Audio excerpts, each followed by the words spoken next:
안녕하십니까. 확률낚시, 일일지낚시의 모든 것, 오늘 또 재미있는 낚시 이야기 이어가 보도록 하겠습니다.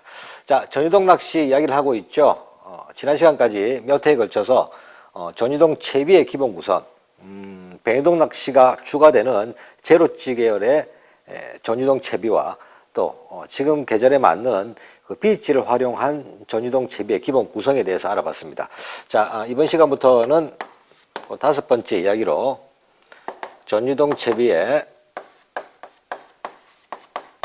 운용이라는 제목으로 조금 더 실전에 가까운 이야기들로 시작해 보도록 하겠습니다.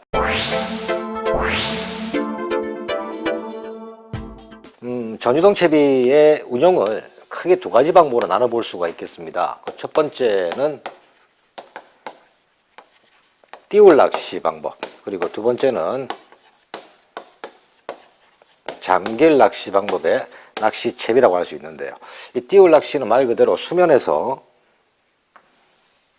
찌가 있을 것이고, 자, 채비가 찌가 수면에 떠 있는 상태로 채비 전체가 서서히 전유동 형태로 수심을 확보해 들어가는 것이죠. 그리고 어시는 물 위에 떠 있는 찌로서 보고 파악을 할 수 있는, 어떻게 보면 찌가 채비를 전달하는 지렛대 역할을 하면서 채비를 운용하는 방법입니다. 자, 그리고 두 번째 이 잠길 낚시는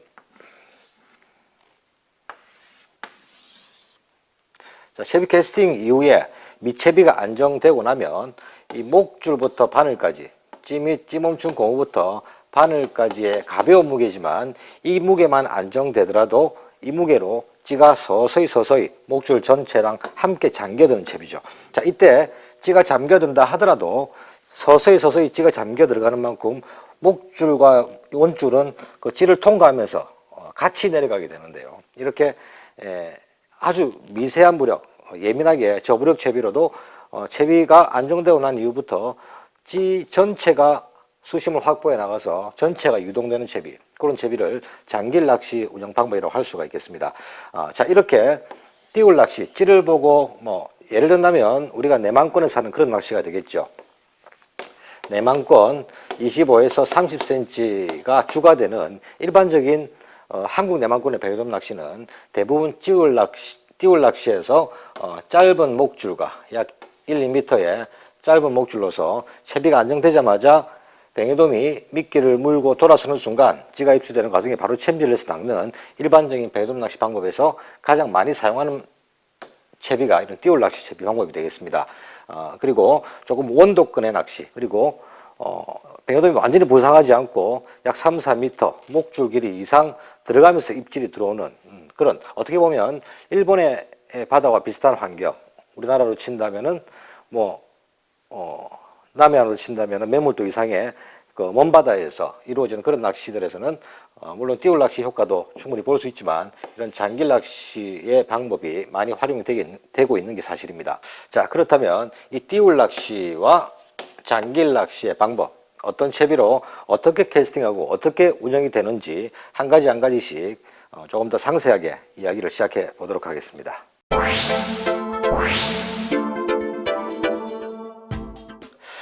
전유동 채비의 운영을 조금 더 실전적인 시각으로 천천히 풀어보도록 하겠습니다. 첫 번째가 띄울 낚시 채비였죠. 자, 띄울 낚시 채비는 앞에서도 말씀드렸듯이 채비를 캐스팅하고 수면에 채비가 떨어지게 되면 찌를 보면서 챔질 타이밍을 잡는 것이죠. 캐스팅 이후에 채비가 안정되고 밑채비가 서서히 전유동 형태로 하강을 하더라도 찌는 수면에 떠 있는 형태가 되겠죠. 자, 일반적인 뱅에돔 낚시에서는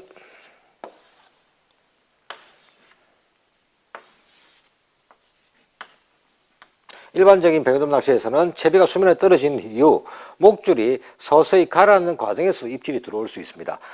물론 찌가 뱅에돔이 혹은 다른 대상어종이 미끼를 물고 훅 들어가 버린다면 수면에 떠 있는 찌는 1호찌 정도의 무게가, 부력이 많은 찌라도 매듭과 방구슬 없어도 찌가 입수가 충분히 될 텐데요. 하지만 조금 미세한 입질이 들어오거나 뱅에돔처럼 약은 입질이 들어올 경우는 방구슬과 매듭이 없는 상황이기 때문에 부력이 너무 많이 남아 있으면 찌에는 어실이 나타나지 않는 경우가 있습니다. 따라서 이 전유동 채비 띄올 낚시에서는 찌를 보고 타이밍을 잡기 때문에 이 찌의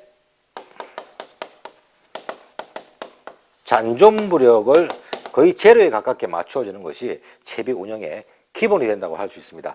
자, 그렇다면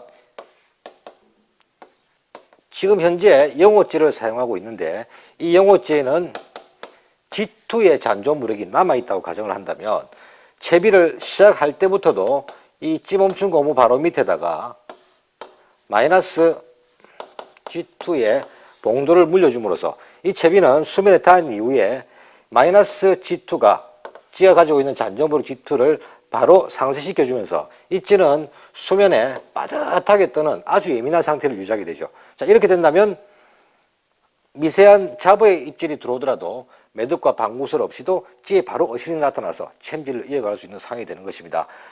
이렇게 채비 구성을 맞춰서 잔존 부력을 제로화시키는 것은 전유동 채비에서는 아주 중요하고 또 낚시를 시작할 때 채비를 준비할 때도 항상 기본이라고 할 수 있겠는데요. 따라서 이 전유동 채비는 본인이 사용하고 있는 찌와 그 소품들에 대한 재원을 정확하게 알고 시작하는 것이 정말 중요하다고 할 수가 있겠습니다. 자, 배우돔 낚시가 아니고 감성돔 낚시로 이어가더라도 이러한 상황은 계속 이어지게 되는데 찌와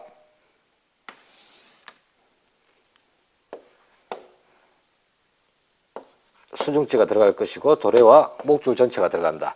자, 이 찌가 감성돔 낚시에서 B찌를 사용한다. 혹은 3B까지 주변 환경, 바람도 좀 있고 수심도 좀 있기 때문에 좀 깊은 수심에서 3B까지 찌를 사용해서 전유동 낚시를 한다 하더라도 찌를 3B를 사용할 때는 조금 전에 말씀드렸듯이 수심이 깊거나 아니면 외부 영향, 바람이 많거나 할 때 B에서 3B까지도 올려쓸 수 있는 것이죠. 이렇게 올려쓴 만큼은 부력이 올라가는 만큼은 찌멈춘 고무 바로 밑에 3B찌를 썼을 때는 마이너스 3B의 봉도를 달아서 이 찌 자체가 가지고 있는 부력을 100% 상쇄시켜서 이 찌는 제로의 G2를 없앴듯이 3B찌지만 찌가 수면 아래 빠듯하게 잠기는 상태는 잔존 부력이 제로 상태가 되어 있는 상황이라고 볼 수 있겠죠. 자, 이렇게 외부 환경, 포인트의 환경에 따라서 정말 예민하게 잔존 부력이 거의 없는 제로찌를 사용할 수도 있고 또 제법 깊은 수심, 또 빠른 조류,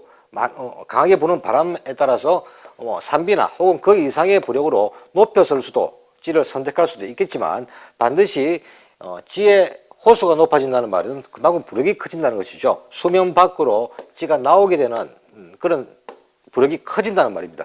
이런 찌를 선택해야 될 때는 밑채비에 들어가는 이 봉돌이나 수중찌도 찌가 가지고 있는 부력만큼을 1대1로 상쇄시켜주면서 찌 자체는 수면에 빠듯하게 뜨면 수면 안에 살짝 잠길 정도로 빠듯하게 떠서 예민한 상태를 맞춰주는 것이 전유동 채비 띄올 낚시에서 다시 말해 찌를 보면서 챔질 타이밍을 잡는 띄올 낚시에서는 가장 채비의 기본이라고 할 수 있겠습니다.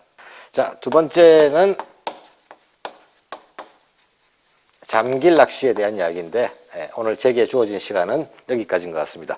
이 잠길 낚시 이야기, 띄올 낚시 일반적인 전유동 채비보다 훨씬 재미있는 이야기 보따리들이 많이 있는데요. 다음 시간에 서서히 이야기를 풀어가 보도록 하겠습니다. 오늘은 여기까지입니다.